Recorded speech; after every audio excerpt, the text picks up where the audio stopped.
Hey guys, how's it going? Todd, the cheap drums guy. Ah.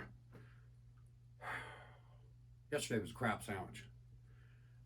After all that effort and to get stuff ready for sell them and uh, all the messages my wife was getting regarding those drum sets I had for sale, I got no calls. I blew off everything that had planned for yesterday in order to go out and show everybody these drums.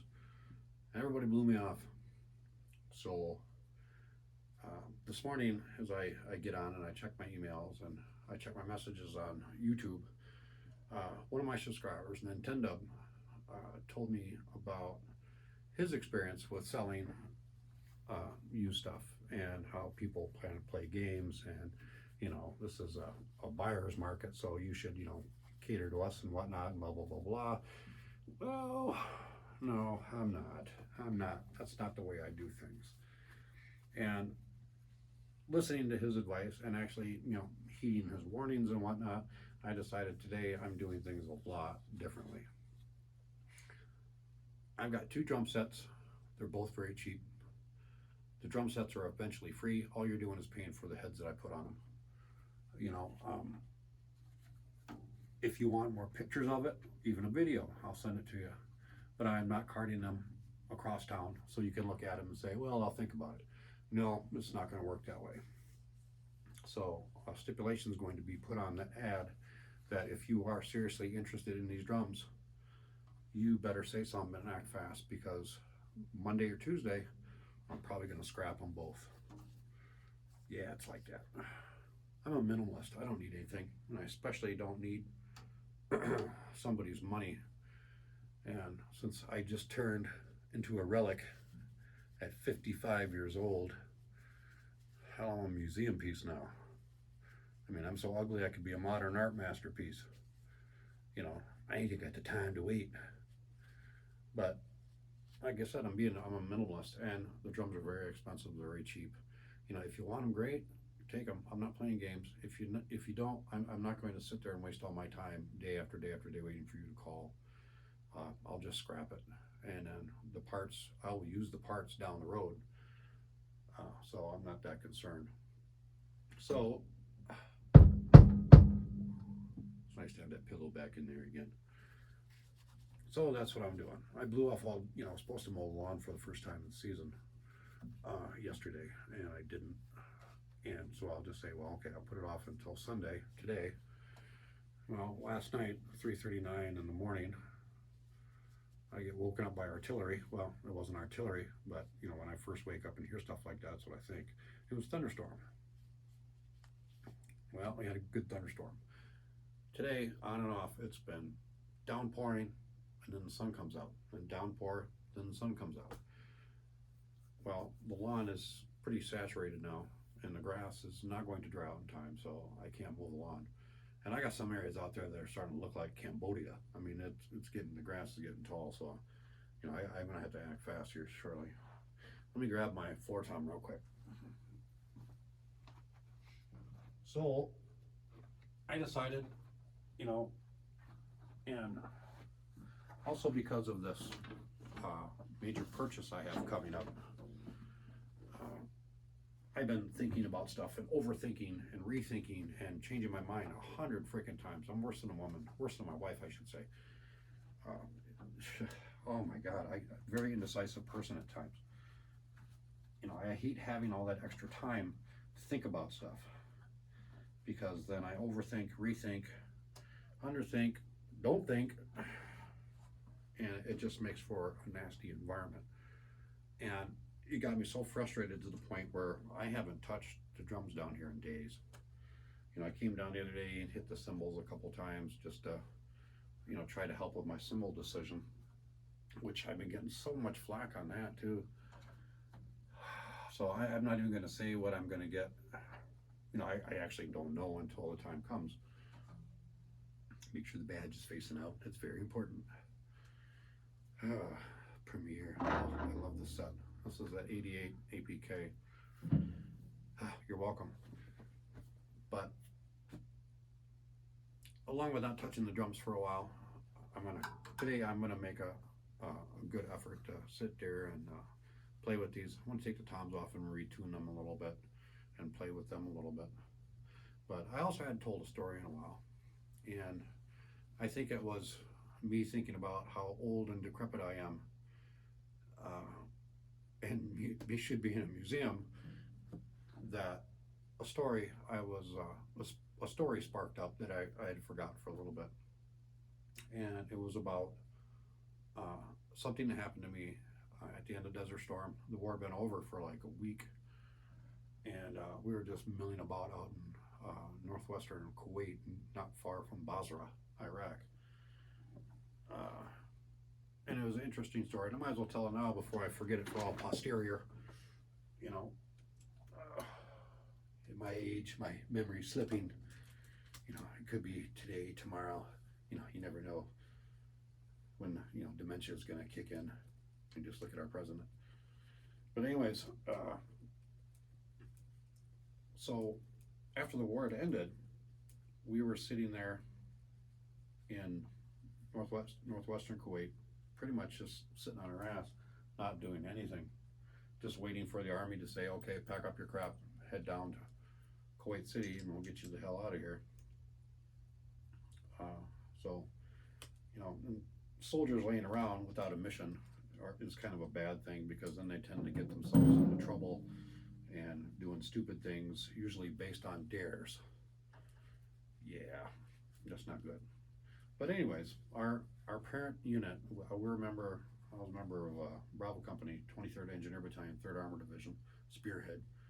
Our parent division, 3rd Armored Division, sent a memo down to our engineer unit that the division museum would like, because Desert Storm was a new chapter in the history of our armored division, that they wanted something to add. The last items that were added were, I think, from Korean War, I'm not sure, but it was time to modernize a little bit. So with that being said, the memo came down to us, and it's like more or less, hey dumbass, go out in the desert and find some cool stuff. So they gave, everybody of course is too busy to handle it themselves, so they found the people who were doing next to nothing, like our motor pool sergeants, because everything was pretty much done and we were just ready to go. So they were walking around, and I was easy to get along with, and they liked me, so they said, hey Thomas, what are you doing? And I said, well, I was thinking about taking a lovely nap. And they said, well, why don't you come with us, we're going to go get stuff for the museum. And I'm like, I'm your boy, that sounds like something fun. So they let my boss know, and we jumped in a flatbed Humvee. I got to ride in the back, thank you very much. And we headed off a few miles off in the desert. And the area we were at was a pretty sizable Iraqi infantry unit there at the time when we rolled through there. I think it was us who rolled through, I'm not sure. But anyway, there was a lot of stuff laying around. And bunkers were everywhere. They had a pretty big dug-in area. And so when we got there, I mean, there was a lot of stuff still. And the Army was really big on getting into these areas and getting all the weapons and the armaments out of there, so the local civilian populace, or the Bedouins, which are really cool people, they don't come and get themselves hurt or start their own terrorist organization for free with all the crap laying around. So immediately upon getting there, we found this really cool trailer. It was a mine lane trailer, and what it was, it just had a single axle and it had a conveyor belt on top, and you towed it behind a truck, and in the front of the axle you drop down this little blade, and it digs a little furrow as you're driving the truck slowly through the desert. The front blade is digging a little trench. Now that conveyor, you extend it out into the back of the truck, and in the back of the truck you have little squaddies or jundies or little troopers, whatever, arming mines, and they place them on this conveyor, and gravity just slowly takes them down this conveyor, and in that trench that the trailer dropped or dug, the mine just falls into the trench. And then behind that space where the mines fall through, there was a reverse blade, and what it did, it grabbed all the sand that the first blade plowed out, and then this one recovers the mines. These are pressure detonated mines. They didn't have the little tilt rod sticking up, so the trailer wasn't going to set the mines off. So, this trailer was used to dig, plant minefields. And with a system like this, you could do it really fast. Provided you had a lot of mines in these trucks, you could lay a hell of a big minefield real fast, and you could pick and choose. Anti-tank mines on one side of the truck, anti-personnel on this other side. So you put an anti-tank mine, switch to this side, put an anti-personnel, anti-tank mine, anti-personnel, and it will lay a really effective minefield row. So we thought that'd be perfect, because we're engineer unit, that'd be a perfect addition. So we, grabbed that trailer, and then the two motor sergeants were not the most industrious gentlemen. They were the older guys getting ready to retire, actually, from the military. So they brought me around as labor, which was fine because I was young, dumb, and full of cum, and I was ready to, do some cool stuff. So they sent me into bunkers, and I'm pulling out cases and cases of brand new hand grenades, still in their boxes and all that kind of stuff. And it's good to get all this stuff assembled in there so our guys can come in and put demolition charges on and blow it up, so it's not going to cause anybody any harm. And as we open the box, we see these brand new Russian, I think they're F1 or F2 grenades. I'm not exactly sure the model number, it's been a long time. But it's like, well, we got here, we might as well have a little fun. So we're going to start chucking a few grenades just to familiarize with ourselves. We knew our M67 grenade, which is a fantastic weapon. So let's play with these Russian ones and see what they, what they got. So we all sat there, all three of us in a row, picked up a grenade, took the safety features off it, bent the pin back a little bit, pulled the pin, and luckily none of us released the spoon, which is what actually arms the grenades. We pulled the pin and threw it, and no sooner did that grenade hit the ground than it exploded. I mean, the fuse was short. Not like ours. Our American grenades have a 3-second fuse, so you can let it cook off a little bit before you throw it and not have to worry about someone throwing it back. Well, with the Russian ones, there was no picking it up and throwing it back. It just wasn't going to happen. So after that first couple throws of grenades, we had, well, this is enough. This is going to get dangerous. So we stopped that. Let's see.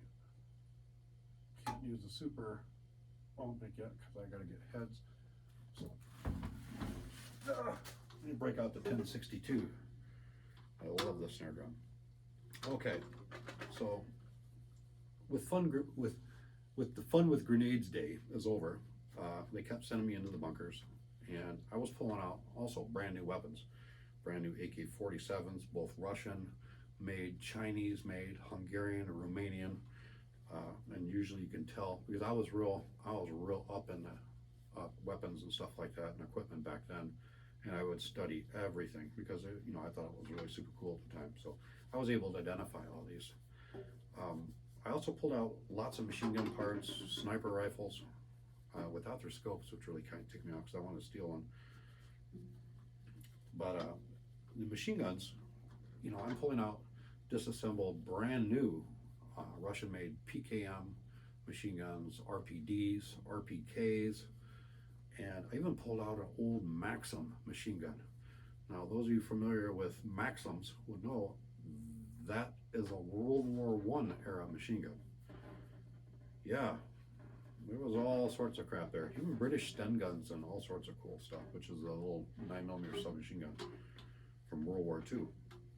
But anyways, I'm putting together all these machine guns, the PKMs, RPDs, RPKs, and of course there's plenty of ammunition to go around, and and sporadic gunfire from certain spots really won't draw that much attention considering what would just happen, a few days before. So I was able to, once I got these things together, to actually put some bullets downrange. And that was fun. I mean, fun was had by all. I mean, it was a great time. And we'd been there for several hours already, and it was time getting ready, time to head back. You don't want to be out in the desert in the middle of the night. And even though we just got GPS, and GPS was new at that time, we still didn't trust it, because military don't trust anything until they, been able to break it a few times and actually see how well it works. So we're going to get out of here before it gets dark, because at dark, the boogeyman comes out and all sorts of weird stuff happens, and you don't want any part of it. So I was going in the last bunker, I think it was, and it wasn't very big bunker. It was shallow dug, and the little ramp going down on the inside had been collapsed a little bit. So I was down on my hands and knees going in there, and up until this point nothing's happened. It's been relatively quiet, despite almost blowing ourselves up with hand grenades. So I was just kind of, let's get it over with and get it done. So as I'm crawling down on my hands and knees, I didn't have to have my pistol out. I mean, it was so small, I could see in there real easy, and I wasn't worried about anybody being in there. But as I'm crawling in there on my hands and knees, I stop suddenly because something's on my leg. And instantly I knew what it was. I'm like, it's a wire. And I'm like, oh God. And I tinkle a little bit in my pants. Not a lot, just enough to remember it, which is kind of weird. But so I'm waiting there. I'm waiting to die. I just hit a tripwire. And my body just froze. It's like, what can you do? I mean, I'm going down a ramp, a kind of a steep ramp into this bunker, and I can't back out of it easily or within time, because there's probably a grenade right up here that the wire's attached to pull the pin out. So I'm sitting there just waiting. After about 3 seconds, nothing happens. So I kind of breathe a sigh of relief, and I'm like, oh God. So I'm like, I yell out, help, help, help, help. The 2 motor sergeants actually got up and hauled ass over to me. And they're like, what's wrong? What's wrong? And it's like, let us pull you out of there. I'm like, don't touch me. I said, I got a tripwire on my left knee. And they're like, oh shit. And so they back up a little bit. And I said, and he goes, how long ago did you hit it? I said, at this time about 15 seconds ago. And he goes, all right. So they moved down in behind me, which made me feel pretty good. Like these 2 motor sergeants did like me. I treated them pretty good. They treated me pretty good. Now they were concerned about getting me out of there.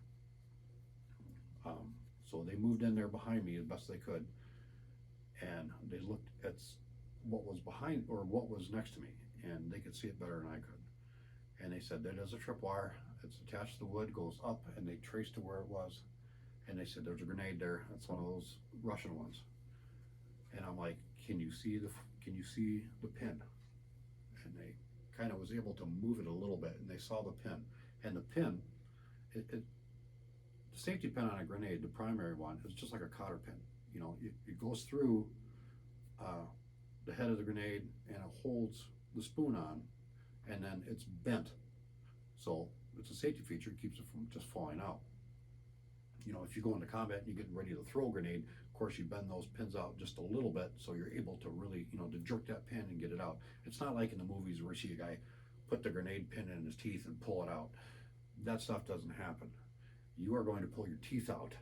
Yeah, they're in there for a reason, to stay in there.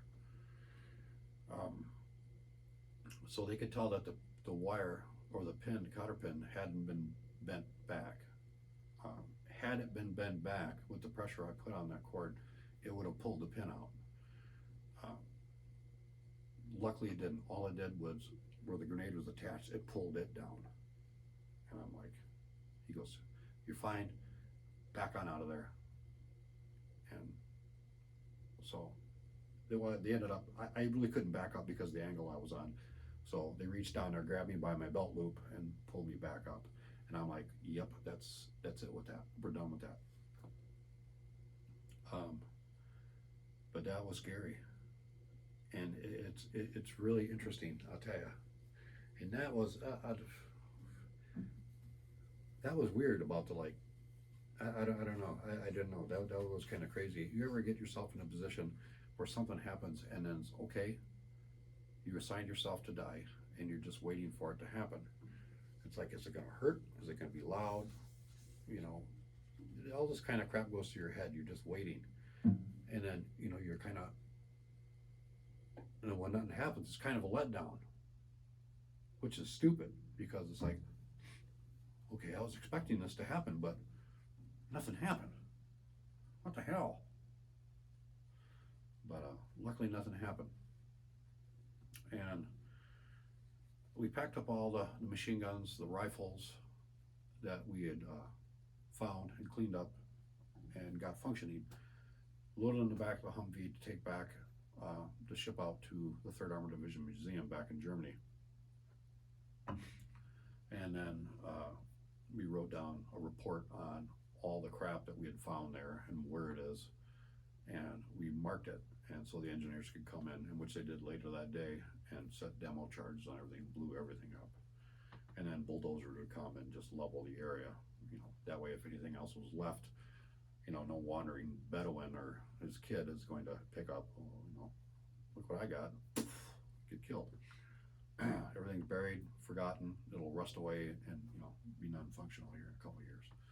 But that's my story, and I wanted to tell it before I forgot it again. But that was pretty neat. Ain't lying. That was exciting. I think that was the only time I ever kind of tinkled a little bit when something happened. You know, luckily, the good Lord was on my side, and I didn't have a ton of things that were that scary. You know, maybe a half dozen or so in my military career. There's a lot of weird stuff, but I mean, to be right there, it's going to happen. Those were, you know, few and far between, luckily, and I'm still here today. So, and I'm not going to get myself in that situation again where that kind of crap's going to happen. I mean, because I'm retired now. I'm a puke civilian, catering to my wife and dogs and you people on YouTube. So anyways, I'm going to get on out of here. I'm going to readjust my symbols on a way that I saw some dude have it online, and I just thought it was more seemed pretty functional the way he had it. But I'm going to play some drums today. I'm not going to think about that crap. So you know, I'm down here as a hobby. I'm supposed to enjoy it, so it's time to start enjoying it again. But you people have a great weekend, and I'll talk to you sometime this week when stuff starts to roll in. Peace.